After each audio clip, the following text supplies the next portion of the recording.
Hi, she's Trixie, and I'm Sarah, and this is our yarn world, a place where we come to share the love of yarn crafts and all it gives us and what we hope it gives you.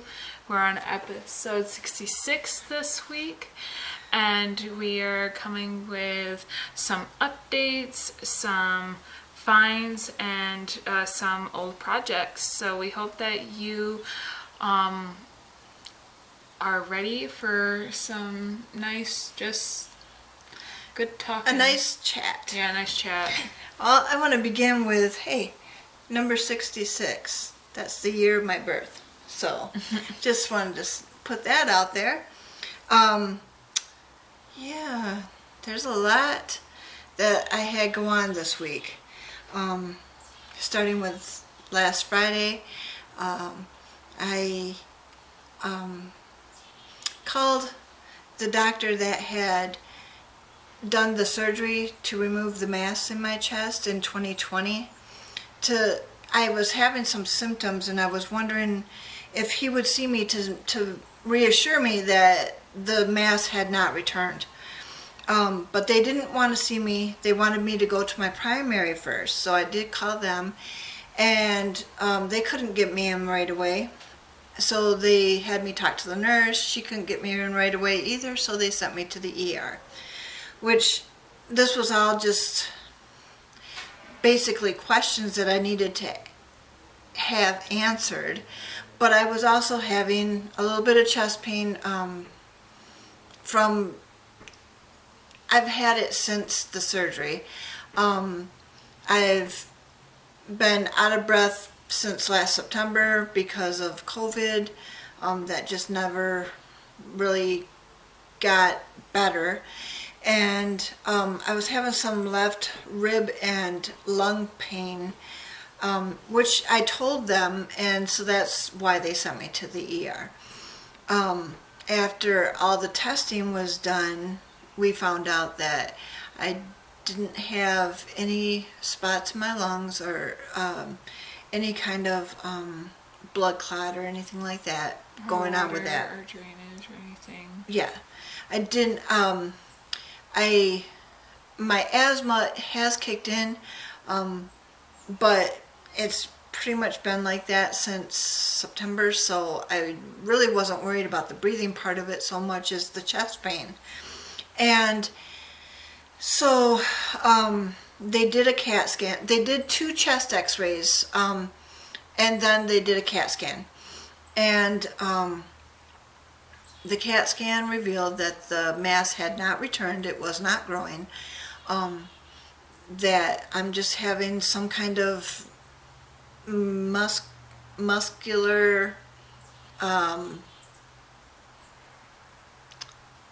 pain from the surgery or something. So I'm real muscle. I don't know. When I'm turning over in bed, it feels very out of place. I still feel broken. I said that right after the surgery. I had felt so broken because they had to open my chest to remove the mass.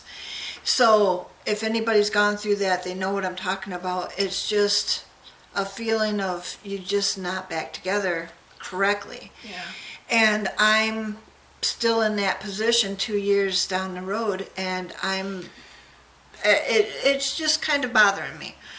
And so I've got some stuff that I'm going to try out and to do to see if it relieves it. And so I'm gonna try that out and see if I can't get it to get better. And then on top of everything else, they took 6 vials of blood to make sure everything was okay. They said I didn't have a heart attack. That I didn't have a blood clot or anything like that going on. So that the mass wasn't growing back. Yeah, and all that kind of stuff was really good news. And I told the doctor that. I said, well, this is all really, really good news. And he just kind of looked at me very confused and said, I'm not used to hearing that from people. I'm used to hearing what's wrong with me. And I said, no, I actually called the doctors and wanted to get in, and they wouldn't let me come in. They told me to go to the ER. So I'm really glad to hear all the good news, all the good reports. So that's good. So I'm in good condition for the condition I'm in. And that's good for me. But so on with the rest of this. I was able to go to Joann's yesterday, and I found a book that I want to share with you. Maybe some of you have already seen this. It's been out for a couple of years, but for me, you know, just getting into the slow stitching and stuff like that, I'd never heard of it. I'd never heard of this woman, and I've never heard of this book. And when I was searching online, I did see this book and this woman, but I didn't know it was at Joann's. And so here it is. So it's Stitch Memories, Telling a Story Through Cloth and Thread by Tilly Rose. And I'm just going to leave it here for a minute so you guys can screenshot it if you want to. And yeah, it's all kinds of different projects, and she tells you all different ways of sewing, all different kind of things that you want to do maybe, and there's projects in here and just all kinds of different things, and it's a good read as well as very visual, just showing you all kinds of different things that you might want to try, and just I don't know, it's a fun read and a fun thing, and I'm really looking forward to doing some of the projects in here, but also incorporating some of the stuff that she is teaching in the book to my own project. And that's what I want to show you next. I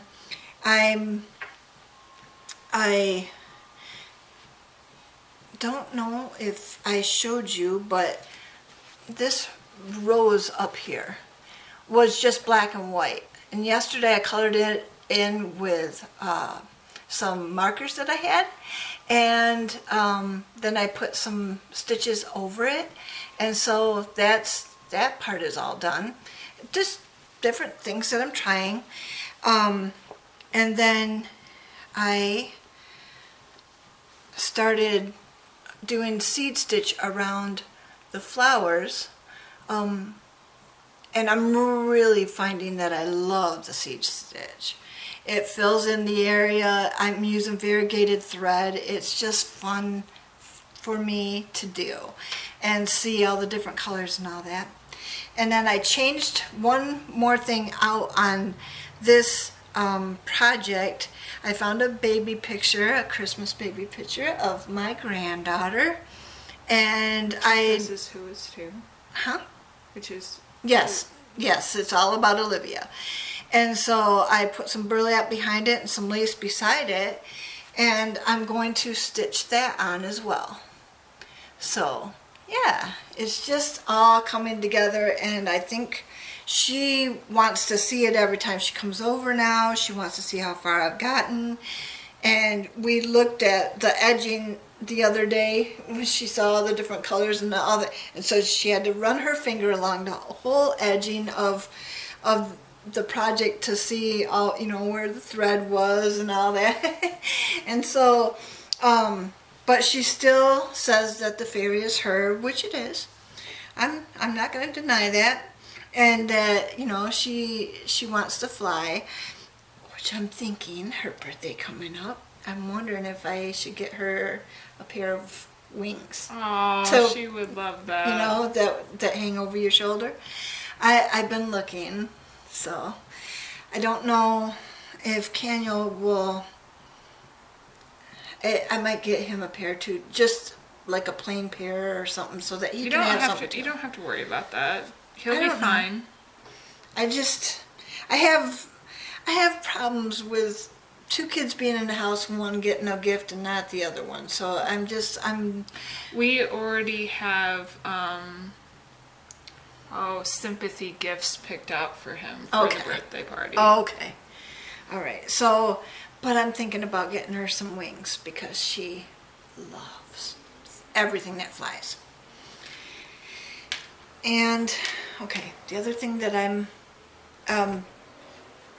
just gonna touch on real quick is I only have this many more to do, which is what, 1, 2, 3, 4, 5, 6, 7, 8, 9, 10, 11.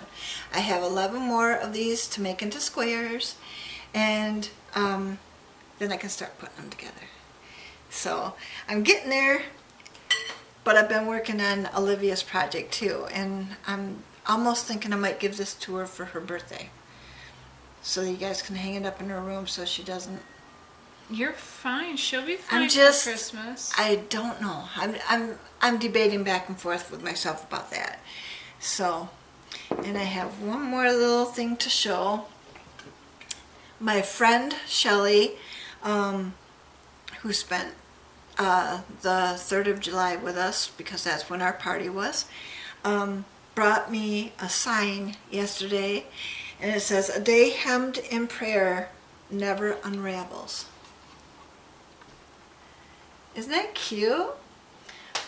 And so I gotta find somewhere in the house to hang it up, but I really love it.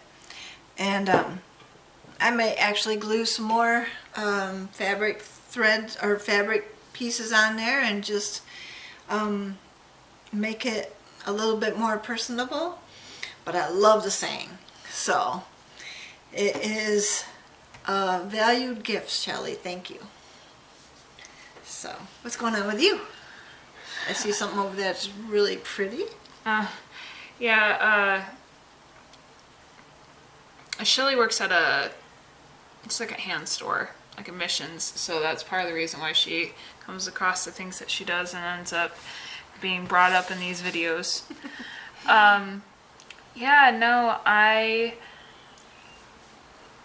Okay, so quite literally, like after we got done filming last week, I put a challenge out to myself, which was I was going to make a little amigurumi for a friend of mine's son.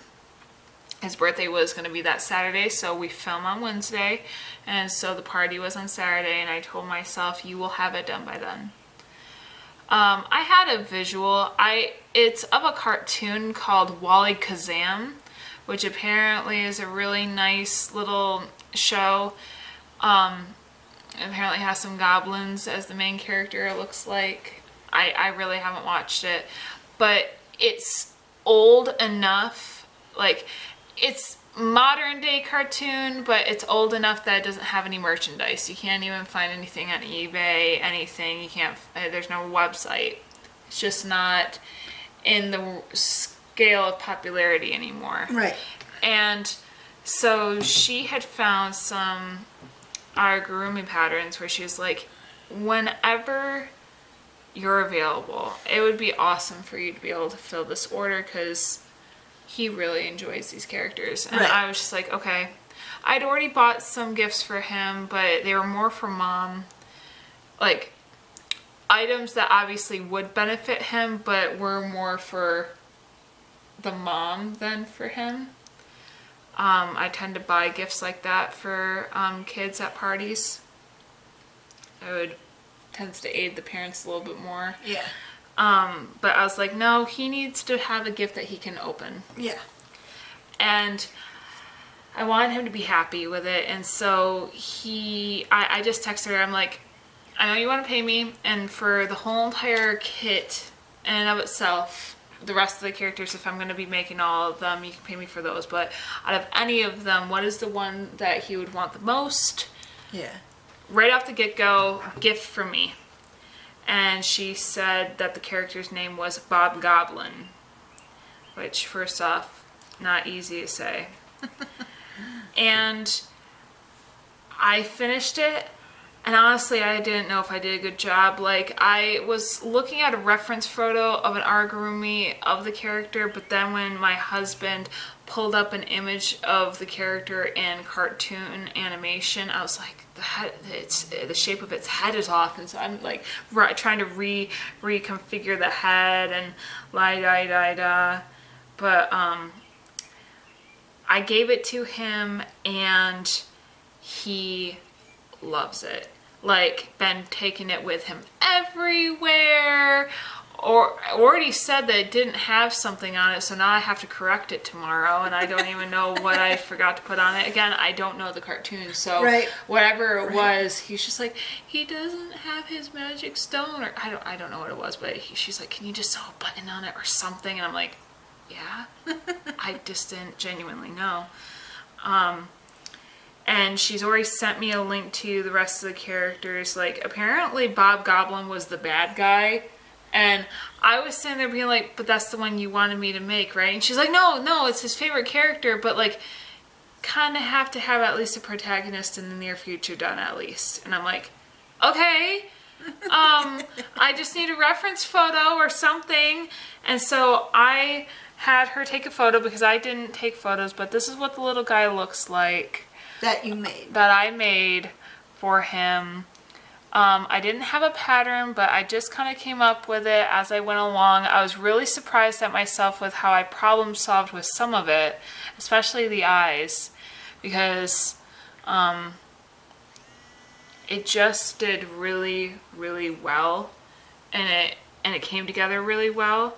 I have safety eyes, but I couldn't find them. And I was really, and because I didn't have a lot of time, and the head's the first thing you do, and then you continue on the rest of the body, I had to have the eyes in if I wanted to continue. Right. And so I was like, I can't find the safety eyes, I'll make something for myself. And what I did was I did a magic circle in the color I wanted the eyes, so the blue. 6 stitches into the magic circle, pulled it tight. I went around in white one row. I think I might have doubled up, so maybe 12 stitches by then. Maybe.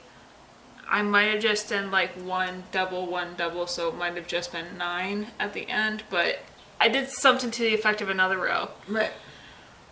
For the pupil, because it's like, how am I going to sew the pupil inside the hole of the magic circle? There's no way. I tied a knot with the black, and I threaded it through the hole, and the black knot couldn't get through the hole. There you go. Yeah. That's awesome. So it was awesome. a perfect pupil. And I was just like, see the little... Oh yeah. See, that's cute. And it worked out. I was really proud of myself for that. So yeah, now I've already been asked to make the protagonist. I think that's the protagonist. I think its name is Wally. I'm waiting for it to pop up. This is a reference photo of someone who's done a similar version of it. Of the new character. I don't know, but she's coming over tomorrow. We're going to be discussing what all the characters would be and what it would primarily cost. I have a lot of the materials in these colors, so it's not gonna be like this off the charts price. And besides the fact that this kid is one of my daughter's best friends, and your son's now too, and my son's now too, so it's she's become a very dear friend to me, and I'm the mom, and the son's very sweet, so it's gonna work out well. Yeah. But I'm very excited about it, and he loves it. So that's a project that was made and done and given over in a span that I couldn't film. Right. With it, right. But I did get it done, and it was a very all-consumed project. It was.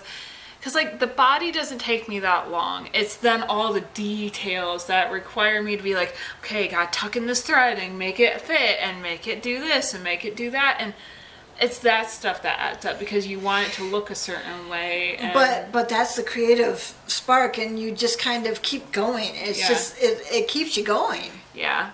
So, with that being said, I am doing this huge purge in my house. My mom came over, and since you were gone the last couple hours, I've redone my whole kitchen. Well, there you go. Yeah. This is awesome. Yeah, I took all the glass out of my cupboards. I am moving everything around. I already moved the kitchenette thing for the kids and the table in the corner, and I already have the shelving unit up with all the other stuff, and like I've just been moving things around. I'm decluttering. It's like I know it's summer, but what I feel like I have is like spring cleaning on steroids. Oh, yeah. I've already gotten 6 full garbage bags full of clothes out, and I know I have at least probably another 6 more, if not 10. And I've already filled up a garbage can and a half, if not 2, already fully overflowing. I have furniture leaving. Like I'm purging. You know, this is good. It's really good. It's really good, and I'm making spaces for my kids, and we're learning to set better boundaries for the materials that we have and learning to respect the materials that we have with offering them space that is not crowded and only having what we have for the space that we have. Right. So that we can downsize. Right. We have a storage unit with a whole bunch of stuff, and if it doesn't come with us at this point, we're just going to try to get rid of the stuff and downsize even further. I would say that's a good idea. And just You've lived without it this long, you probably don't need it. So it's just one of those things where it's just like just moving forward. It's just good to do, but I'm on like this buzz. My husband's not going to be home tonight, and so like because he's going to be traveling to go to a worship service in GR, and which is like an hour away from us. I'm like, he's not going to be home. I can destroy the bedroom. And I just like have it in me now to just like, it's like zeroed in. My mind's there. It's just like, it's going to be a war zone, but it's going to be completely put back together before he's back at 9. I already have it set in my head to get that done. See? Goals. It's all about goals. And achievable goals. But here's the thing. As I'm going through my stuff, right? So pretty. I found a project that I did, I think, before even Caniel was born. I think I just did this when it was like in that period where I had Olivia before Caniel was born, which was only 9 months. So granted, that's not... Well, she had the kids 16 months apart. Right, but I didn't know... Olivia turned 9 months old when I found out I was pregnant with Caniel. Yes. So I'm saying within that 9 months, this project likely... Was made. Okay. That I can think of. Okay. Or it was right in that time period where it was before I started to really change. Right. I might have been pregnant with him, but I don't think that this was for him because I never used it for him. Pretty much, this is a corner-to-corner blanket that had no pattern. I made it up as I went. It's so nice. And it's really pretty. It's one of the prettiest blankets I've ever made on the spot. It's a corner-to-corner pattern that is it's like a diamond-shaped pattern. I made these, you'll see it soon, but it's a, it almost looks like basket weave. Yeah, but it's corner to corner. Yeah. You've seen it before, right? I've never worked corner to corner, so. Oh, but yes, it does look like basket weave. Yeah. Pretty much, it's kind of like dark tones and light tones. So it's like the black mode and light mode, dark mode and light mode of, it's opposing pattern styles. And then they were sewn together into a diamond, and then I reinforced the sides, and then even the border I had fun with making it where it was But I found this blanket, and here's the thing, it's not going to be staying. This is one of the things I'm getting rid of. Okay. Because I have no plans to have any more children, and so I have no reason to keep it. But my friend's pregnant. Yes. Perfect. Yes. And the main color she's using for her kid's room happened to be yellow. Yay. And I didn't even know. Like, my intuition's just years ahead of its time. Yes, years ahead. But this is the... Oh, isn't it pretty? Tell me if... Just bring it over a little bit. Yeah, there we go. So, yep. So this is a block, this is a block, this is a block, this is a block, and then I cornered it. I did these corners for every single side to make it bigger.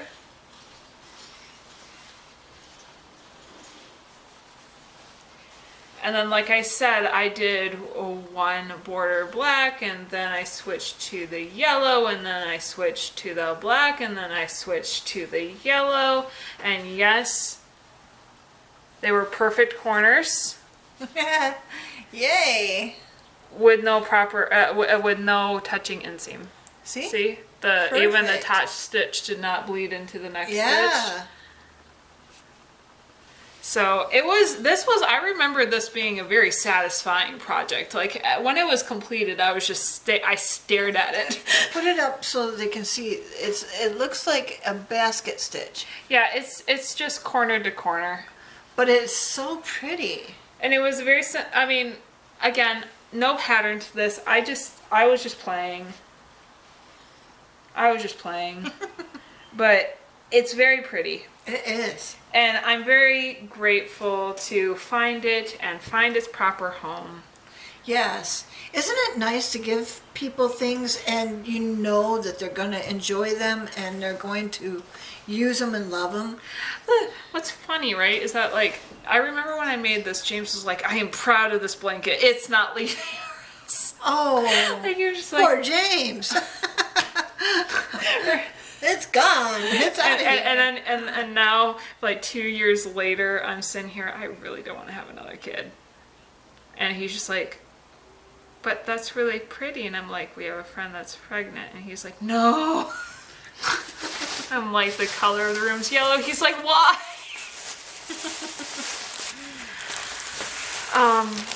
Last week, what? I was just looking at the massive. So last week, I forgot a show and tell. You forgot to bring it. You did tell. I did tell, but I forgot to show it because I forgot to bring it with me. But I didn't forget this week. It's the massive amount of knitting needles that my husband found for me at Goodwill. They even showed the price. And all of these were just $10 at Goodwill. Some of them are still in the packaging. Some of them are still in the packaging. You can see all the pairs. Whoa. That is amazing. Yes, some of them are still in the packaging. You can see the packaging. Well, there's one in the back too.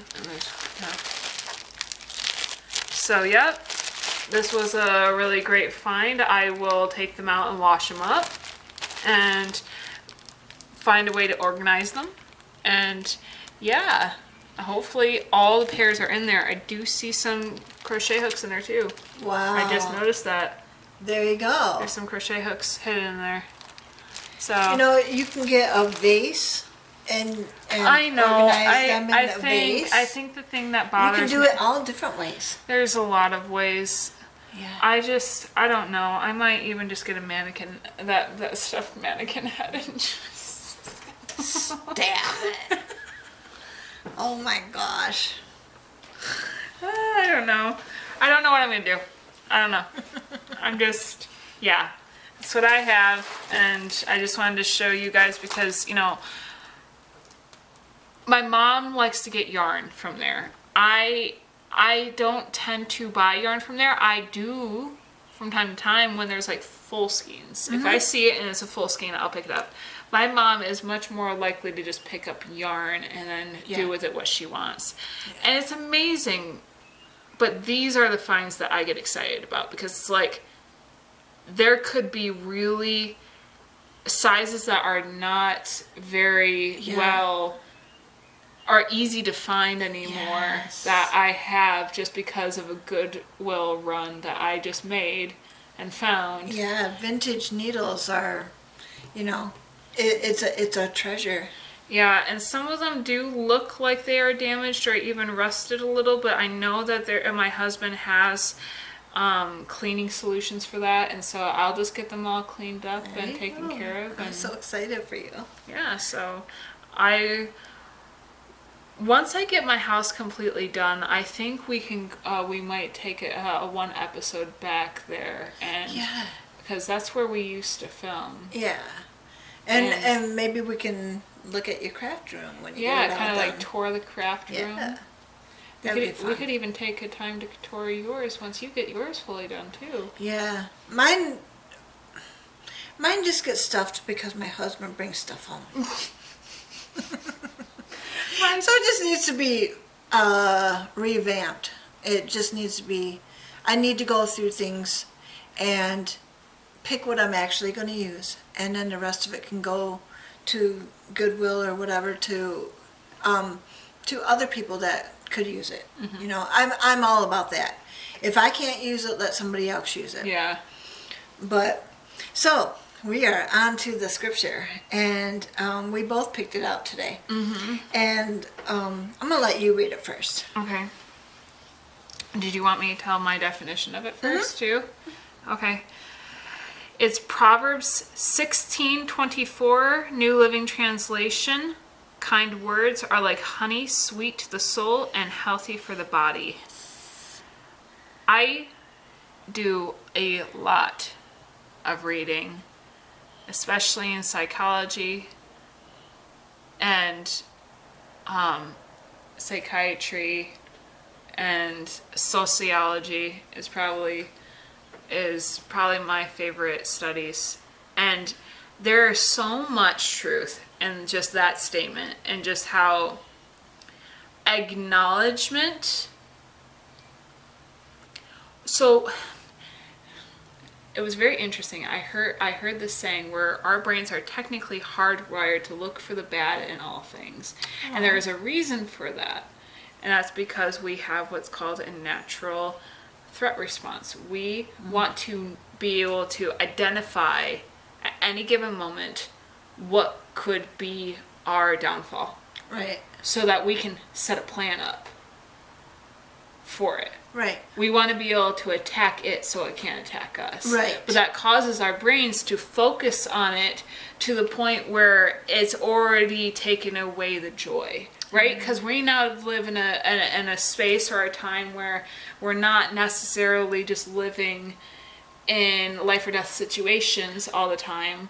We're not living, I'm just saying, it's not that that doesn't still happen. It's not that we don't have tragic incidences, and it's not that life is still not without its unpredictability. It's part of the reason we have the instincts that we do. Right. But just to think about the fact that, like, the person that I was listening from was just explaining that there are very simple ways to just be like, to look, not toxic versions of positivity, but just the simple way to be like acknowledging the good truths, because that's what kindness is. Like, a lot of people are just like, be kind, and I'm not saying that you can't, but there is a recognition of what is actual kindness, and that is in and of itself actually acknowledging good truths. Right.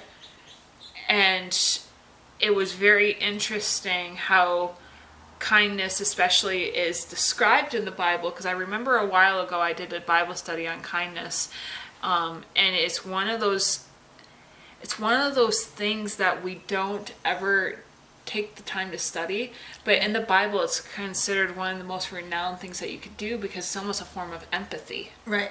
It's I believe that. It's acknowledging someone's experience in a way that's addressing truth, right, in a good way. Yeah. So it's like, okay, life has been good, but I'm proud of you because you have done so well through it. Right. It might not be it's not the most positive thing, but it's also just acknowledging that it's just acknowledging that you see what that person's going through. Right.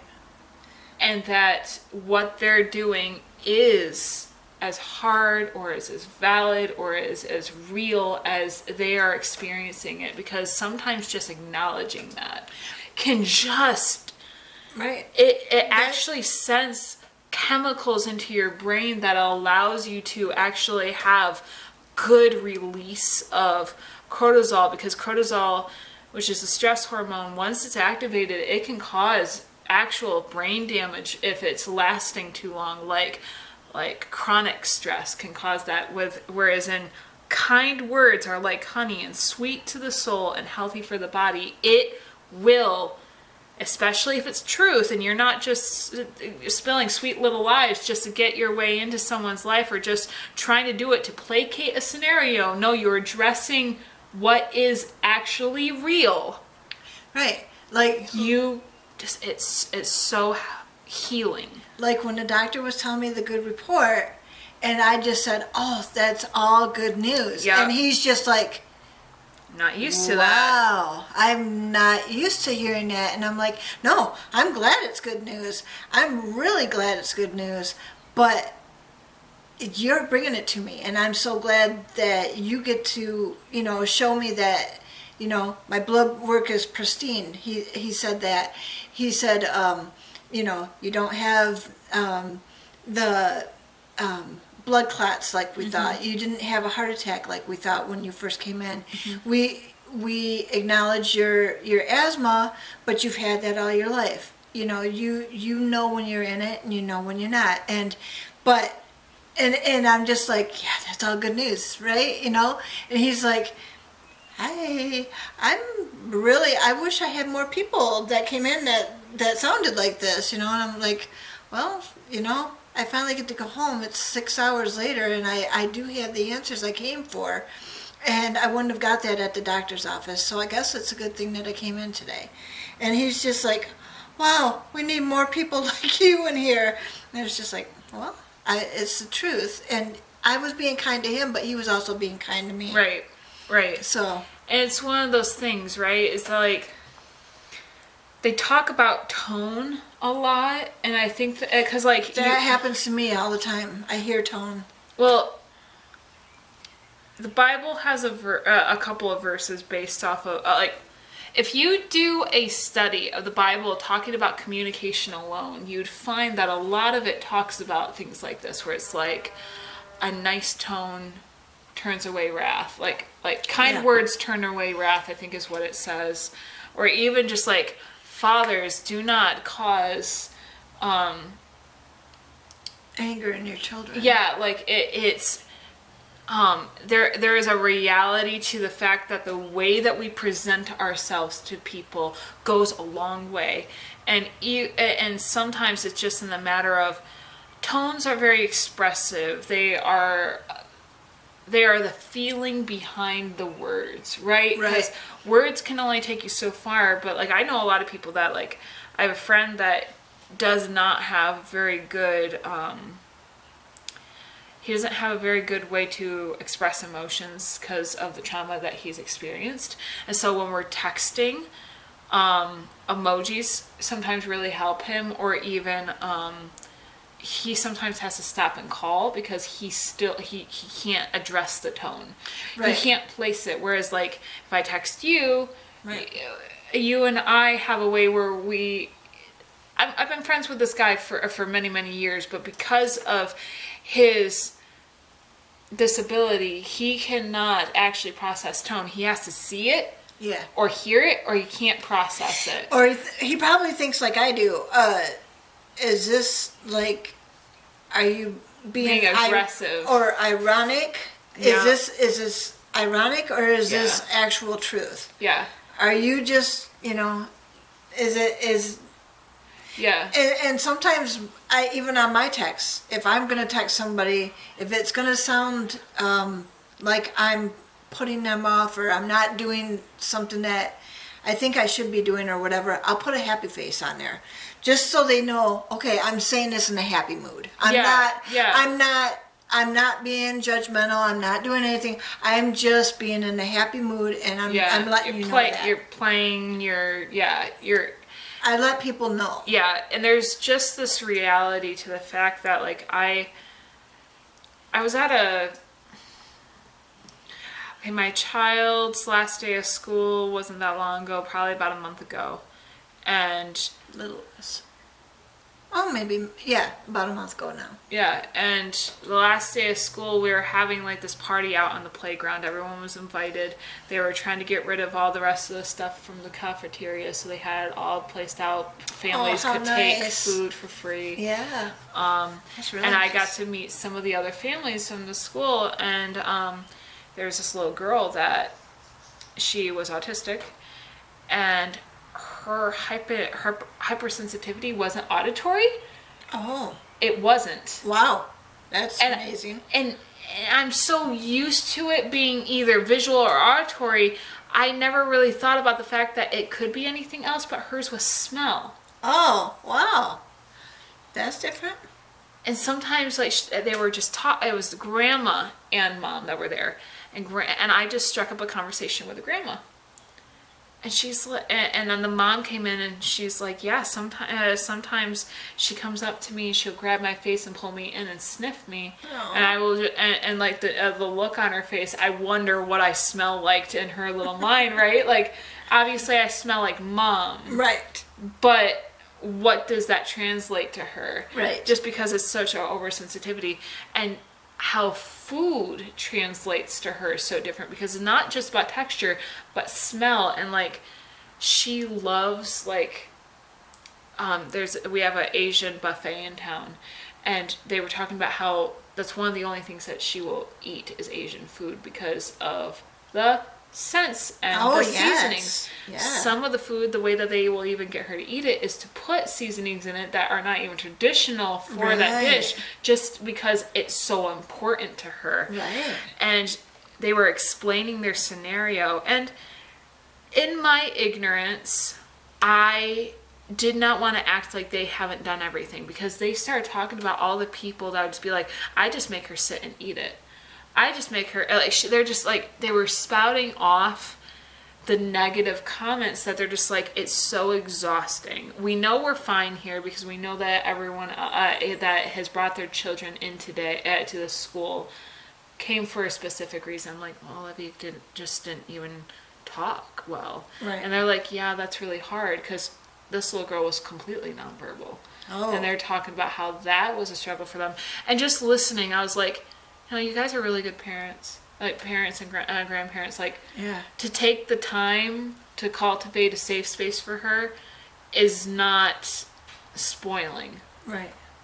Her life is just different, and that's okay. Yeah. And the definition of normal that society wants to put on us isn't normal if it makes almost a completely huge percentage of the population feel ostracized. Right. That's not okay. Right. Because that's very ableistic, right? And I was just sitting there being like, I know you guys have tried everything. I just would like to just let you know that I do know of just a couple of these programs, and they perked up because they had not heard of them before. Right. And then I was like, and you guys are obviously doing her well if she's even this far. Yeah. So just keep doing what you're doing. And I just can't even imagine how hard it's been, because I can't even imagine having to think or try to outthink as a parent how to satisfy or problem solve before the problem happens with a child that you can't necessarily even put your head in the mind of, because especially with auditory sensory overloads, when you don't have it, it's very hard to learn to put yourself in those shoes. Right. And they do it every day. And Right. I'm just sitting there being like, you guys are doing a great job. Mm-hmm. It's very obvious by the way that she acts that she feels very comfortable, because you've cultivated very good, comfortable space for her. Yeah. And they're just like, most strangers, and that's when they brought up, most strangers want to tell us what we haven't done. They assume we haven't tried everything, Yeah. or we assume that we're gentle parenting to the point where it's unnecessary, instead of recognizing that we're doing this because It's what it requires. It's what the situation entails. Yeah. And they're like, you're being very kind. And, Wow. and the teacher actually came up thinking that we were friends, thinking that Yeah. we knew each other outside of the school. And I'm like, no, I have never met them before. But but they're like, you guys were just talking so smoothly. And I'm like, well, showing empathy for people who live a different life, you might assume that you know the fix, but when you realize that they've tried everything, Right. the best thing that you can do is just be like, this is real, Yeah.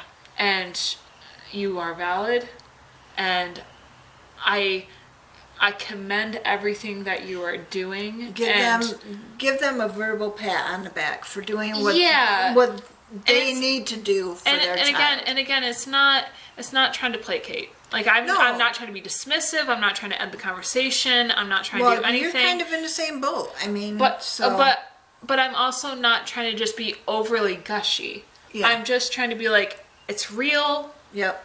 This trial is real. You've had to change your whole entire life for this kid. Yeah. When you thought this kid was going to be a part of your life, now you're the only thing making her life survive. And like, yes. That's a lot. Like to even think about the fact that like I was even thinking the other day about the godparent situation of like my decisions on who's going to be Olivia and Daniel's godparents, and be like, in a situation like that, how could you find someone that better suits it? You just have to hope that you just never pass, because that child would not be able to survive without you. Right. They get too dependent. And it's just one of those things where it's like kindness, and especially kind words, or even just using a kinder tone, proves to be so refreshing to someone's soul and then therefore their body, that just the intentionality, just the coming at it from another person's point of view, just listening, and being willing to acknowledge that you have listened enough to respond. Because I know a lot of people too that will just listen and then be like, yeah, I'm sorry about that. So now can we... And it's like, okay, they listened, but they didn't have anything to give.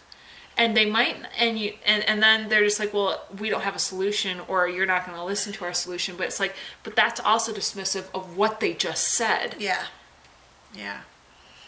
And a lot of people get that. And I have grown accustomed to saying in certain situations where people are venting, I'm like, first off, I want to know that I have consent to offer help, or if you are just needing to vent. If you're asking me to vent, or are you asking me to fix? And again, recognizing that I am not your fix. I am just offering you some sort of agency. Have you thought of this?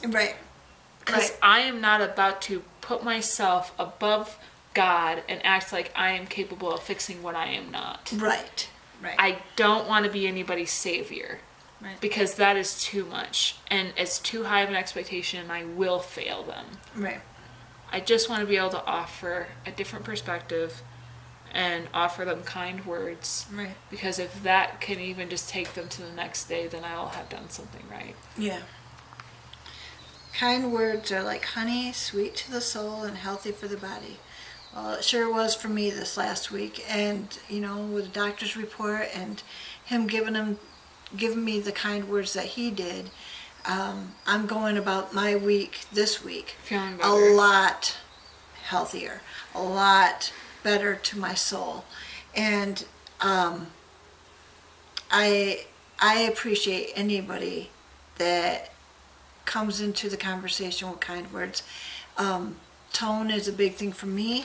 I often told my boys and my husband, you can be saying all the right words, but if your tone is off, that's what I'm going to hear. I'm not going to even hear what you're saying. I'm going to be listening to your tone, and it's going to be the translator. That as it comes into me, that's what I'm going to be hearing, and it's going to mark me, because I'm just I'm all about words. Words are my thing, and it's all about words in my life. And so if you're saying them wrong, it's going into me wrong, and then it throws off my whole day. And another thing, they were a counselor I know of had said that had brought to my attention that words are not the only way that we communicate. Like we as a society like to level it off as it's just words, but tone and body language are actually more telling Yeah. of a conversation than words. Yep. And I watch people's body language all the time too. Another reason why I just brought, why when I started off, I brought up the whole aspect of how our instincts are much more likely to navigate the threat or the negative more than the positive. The reason why I said that is because a lot of people who are stuck in that mode, the only way to get them out of it is to acknowledge that all they're trying to do is to prevent harm to happen. They might not be going around it the right way, but it doesn't mean that that's not all they're trying to do. Right. And sometimes just acknowledging their efforts will allow them to possibly see another way of addressing it.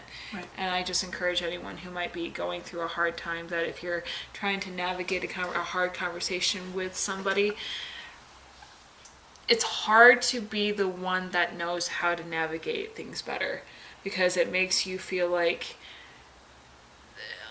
everything is derived on your ability to be more mindful. Right. And more conscious in the conversation, but just know that these are tools just meant to get resolution. Right. Speak the truth. And do it kindly. Speak the truth. Validate feelings, but feelings and truths can be two different things sometimes. And be able to learn how to set the boundary and separate those two.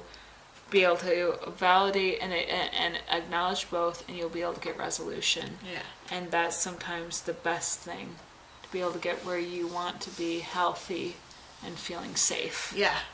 Yeah, for sure. Because that's the only way that you can get out of that headspace. Right. So we love you guys, and we are... Well, I'm sure we'll have something to show you next week. I can't even think about what... I'm going to try and work on getting these next 11 done. I don't know. I just was looking at my set. I was like, this is just nothing there. I don't know. We are excited to see you guys again next week. Yeah. We will have something to show you guys. And as always, we love talking to you. We hope that you had a good time with us. Yes. And until next week, we hope that you stitch your way to mental health.